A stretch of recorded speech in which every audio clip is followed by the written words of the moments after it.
Skills అనేది ప్రతి ఒక్కరి లోపల ఆ తపన కూడా ఉండాలి కదా. ఎస్, మీరు అన్నది 100% రైట్ అండి. గుర్రానికి నీళ్లు చూపించగలుగుతాం కానీ గుర్రాన్ని నీళ్ళు తాగించలేం. చివరికి గుర్రాన్ని నీళ్ళగా తీసుకెళ్ళగలుగుతాం. అయితే ఇక్కడ కలువకుర్తిలోనే కాదు, ఈ తెలంగాణ యువతలో, ఎస్పెషల్ పాలమూరు యువతలో ఒక నిర్లిప్తత ఉంది.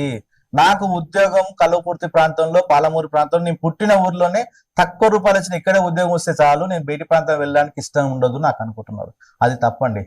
మీరు పెళ్ళయ్యే లోపల ఖచ్చితంగా బయటికి వెళ్ళాలి. బయటి ప్రపంచంకి వెళ్తేనే బయట ఎట్లాంటి స్కిల్స్ ఉన్నాయి, ఎట్లాంటి వాతావరణం ఉంది, ఎట్లాంటి బతుకు ఉంటుంది, ఎంత డబ్బులు అవసరం ఉంటుంది అనేది మా సమాజం మీద ఒక అవగాహన వస్తుంది.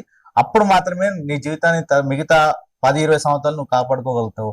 ఈ యువత కూడా ఆలోచించాలి. మీరు అన్నది కరెక్టే. ప్రభుత్వాలు ఎన్ని చేసినా, మీలాంటి సోషల్ అవేర్నెస్ కల్పించే వాళ్ళు ఎంతమంది చెప్పినా, వాళ్ళకు మాత్రం మేము బాగుపడాలని ఆలోచన లేకపోతే మనం ఎవరికి కూడా ఏం చేయలేము. అందుకే నిరుద్యోగులకు మళ్ళీ చెప్తున్నా,